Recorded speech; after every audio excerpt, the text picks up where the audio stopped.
India news Haryana, अपनी बोली अपना चैनल।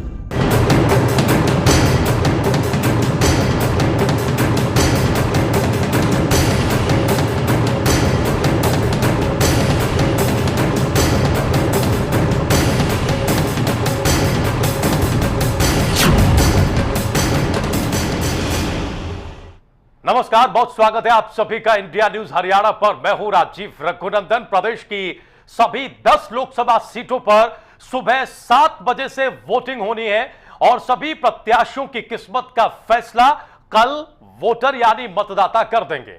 ऐसे में देखने वाली बात यह होगी कि मतदान से पहले की रात चुनाव में कितना बड़ा फैक्टर साबित होने वाली है और प्रचार का कौन सा तरीका सबसे कारगर साबित हुआ है। इस खास शो में हम यह भी जानने समझने की कोशिश करेंगे कि प्रदेश की सभी 10 सीटों पर अब गणित क्या दिखाई दे रहा है और किस किस सीट पर दिग्गजों की साख दांव पर लगी हुई है। इस सब के अलावा पहली बार लोकसभा चुनाव में इस्तेमाल होने वाले नोटा के बटन पर भी हम चर्चा करेंगे कि हमारे प्रदेश में नोटा किस तरह से काम करेगा। हमेशा की तरह वरिष्ठ और अनुभवी पत्रकारों का एक पैनल हमारे साथ होगा। आप हमारी इस खास पेशकश में लगातार बने रहें।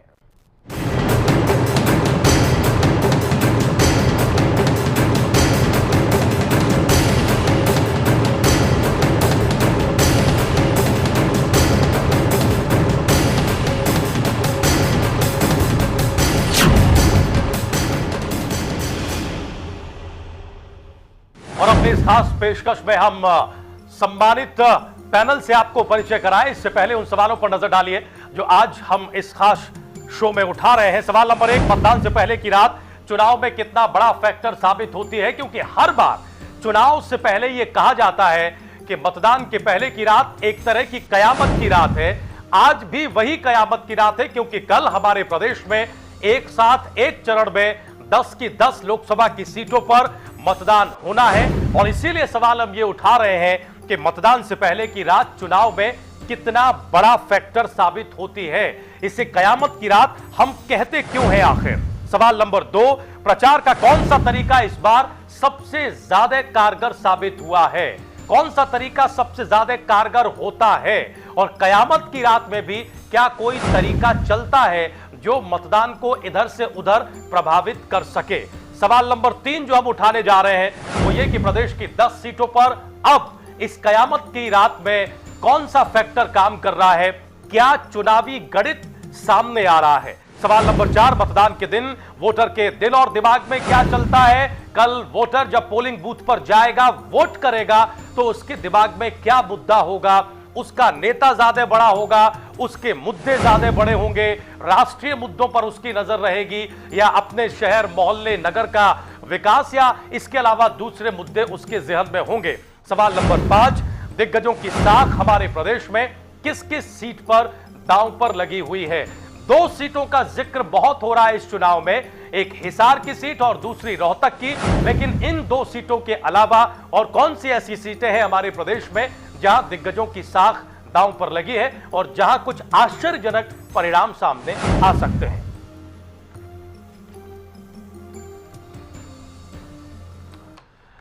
और इन सारे सवालों के जवाब तलाशने के लिए एक बेहद सम्मानित और खास पैनल हमारे साथ हमेशा की तरह मौजूद है।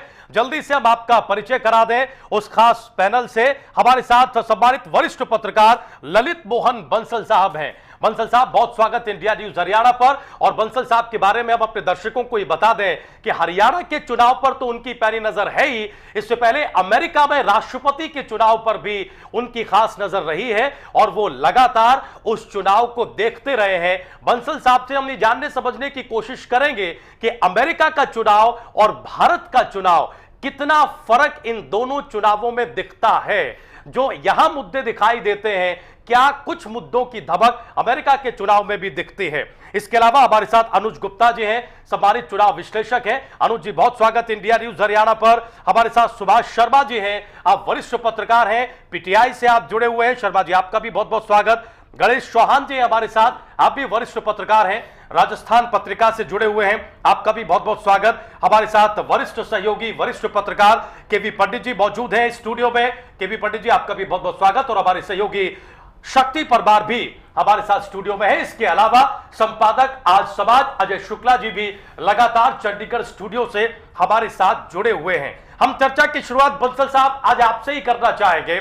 आपने चूंकि दोनों जगहों के चुनाव देखे हैं, अमेरिका के चुनाव को भी आपने बड़ा करीब से देखा है, हिंदुस्तान में भी आप चुनाव लगातार देखते आ रहे हैं, हरियाणा पर भी आप खास नजर है। और एक बेहद खास सवाल भी हम लेकर आए हैं कि बार बार ये कहा जाता है चुनावों में कि चुनाव से पहले की रात कयामत की रात होती है।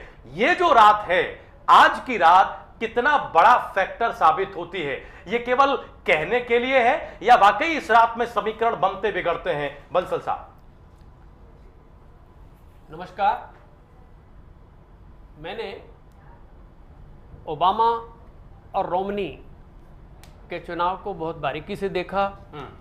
उस चुनाव में एक बात का मैं जिक्र जरूर करना चाहूँगा जी, वो ये कि रोमनी ने प्रिलिमिनरी के अंदर एक वीडियो कॉन्फ्रेंसिंग के अंदर कहा था कि वो अमेरिका के उन 47% नागरिकों के प्रति जिम्मेदार नहीं हैं जो आयकर नहीं देते। ये बात दबी ढकी रह गई। प्रिलिमिनरी के अंदर 6 महीने तक प्रिलिमिनरी चली और उसमें कहीं किसी मीडिया ने उसकी चर्चा नहीं की। फाइनल दौर में वो बात उभर कर आई और वो बात तब उभर कर आई जब ओबामा के ही एक भारतीय परामर्शदाता ने उनसे कहा कि ये बहुत बड़ा मुद्दा है और इस मुद्दे को उठाया जाए। ओबामा ने वो मुद्दा उठाया। वो मुद्दा 1-2 दिन तो चर्चा में रहा, उसके बाद वो मुद्दा ठंडा हो गया और अंततोगत्वा ओबामा को ये कहना पड़ा कि ये कोई मुद्दा नहीं था। हमारे पास और बहुत सारे मुद्दे हैं। आर्थिक विकास का मुद्दा है, इमिग्रेशन का मुद्दा है, स्टूडेंट्स की समस्याओं का मुद्दा है, शिक्षा का मुद्दा है, स्वास्थ्य का मुद्दा है। हमारे हिंदुस्तान के अंदर आज ये कोई भी मुद्दे, बड़े बड़े नेता बातें करते हैं, ये शिक्षा का मुद्दा, स्वास्थ्य का मुद्दा, आर्थिक विकास का मुद्दा, इमिग्रेशन का मुद्दा, ये कोई मुद्दे नहीं उठाना चाहता। अभी जैसे आपने बताया और हमने सुना कि राहुल गांधी का अभी जो बयान जो था आज, वो बयान देखा जाए तो बहुत ही हास्यास्पद और बहुत ही चिंताजनक बयान है। एक नेता को बयान जो देना चाहिए देश की समस्याओं के बारे में बयान देते और राहुल गांधी अपनी उस छवि को बरकरार रखते, तो मैं समझता हूं कि आज देश का युवा वर्ग उनका साथ देता। अभी आपने जैसे कहा कि आज कयामत की रात है, कयामत की रात, और कल लोगों को वोटिंग देनी है, कल लोगों को मतदान में हिस्सा लेना है, वो क्या मन बनाएंगे, ये सारी बातें युवा वर्ग के मन मस्तिष्क पे डटी रहेंगी। मैं हरियाणा के युवा पीढ़ी को नमन करता हूं। हरियाणा के युवकों ने देश के लिए बहुत कुछ किया है और वो जाट और गैर जाट से हटकर कितना कुछ करेंगे, कितना कुछ आगे बढ़ेंगे, इसमें संशय जरूर नजर आता है। लेकिन ये बातें उनके दिमाग में जरूर उमड़ घुमड़ रही होंगी। ठीक है सर, हम अनुज जी के पास चलेंगे। अनुज गुप्ता जी, आप मशहूर चुनाव विश्लेषक हैं। यही चुनाव नहीं, देश के और लोकसभा चुनाव हो चाहे विधानसभा चुनाव हो, आपकी नजरों के सामने से गुजरे हैं। क्या तजुर्बा बताता है सर, चुनाव की ठीक पहले की रात क्या कोई फैक्टर होती है या नहीं होती है? इसे हम कयामत की रात क्यों कहते हैं? केवल यूं ही क्योंकि वोटर फैसला करने जाता है अगले दिन और उस फैसले से किसी भी राजनेता का पूरा राजनीतिक भविष्य तय होता है, केवल इस नजरिए से हम इसे देखें या फिर कुछ बड़े छोटे खेल भी होते हैं? राजीव जी, देखिए दशकों से यहाँ होता रहा है कि चुनाव शराब और कुछ और वस्तुएं बांट करके उस तरह से चुनाव जीते जाते रहे हैं और इसी कारण से धीरे धीरे हर साल चुनाव हर बार चुनाव बहुत महंगा होता चला गया है। ये अच्छी बात है कि चुनाव आयोग ने पिछले दो चुनावों से और खासकर इस बार कुछ ज़्यादा सख्ती बरती हुई है। बाहुबल पर वो पहले ही नियंत्रण पा चुका है और धनबल पर इस बार नियंत्रण पाने की कोशिश कर रहा है। आयकर के अधिकारी उनकी पूरी टीम क्षेत्रों में तैनात है, लेकिन जो कुछ भी पकड़ में आ रहा है वो शायद 1% भी नहीं होगा जो रकम खर्च होने वाली होगी और उसका बड़ा हिस्सा आज की रात ही बांटा जाता है। दरअसल हर क्षेत्र में कुछ वोटों के सौदागर होते हैं जिनके पास जो लोग मानकर चलते हैं कि ये 1000, 2000, 5000, 20,000 वोट तक पलटवा सकते हैं। तो उनको एक मुश्त अदायगी इस समय की जाती है, लेकिन लोग आजकल सयाने हो गए, वो जो अदायगी जिनको करनी होगी वो आचार संहिता लगने के पहले कर चुके होंगे। असली सवाल ये है कि क्या नोट जरूरी है वोट के लिए, या नोट लेकर वोट डाले जाएंगे। कुछ क्षेत्रों में अभी भी ऐसा होता है। मुझे लगता है कि अधिकांश लोग सामान ले लेते होंगे लेकिन वोट अपने मन से डालते हैं। और इस बार जब हरियाणा एकदम युवाओं का हरियाणा है,